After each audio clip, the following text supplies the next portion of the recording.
आवाज में कटौती हो रही है, कंजूसी हो रही है, मक्खी हो रही है, ये अच्छा नहीं लगता है।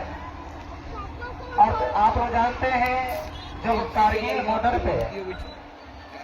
हिंदुस्तान और पाकिस्तान के बीच में जब महाभारत युद्ध होता है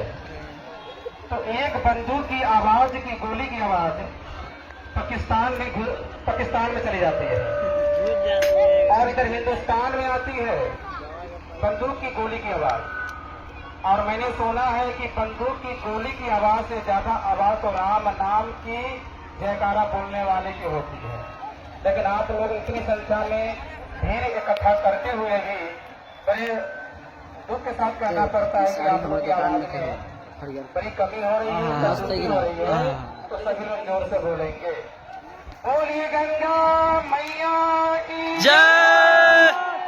गंगा मैया की जय, गंगा मैया की जय, त्रिवेणी संगम की जय, प्रयागराज धाम की जय, अयोध्या धाम की जय, श्री विष्णु महायज्ञ की जय, श्री सीताराम महाराज की जय, श्री बालकृष्ण भगवान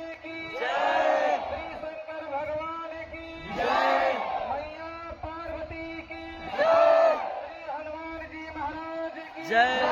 श्री ब्रह्म बाबा की जय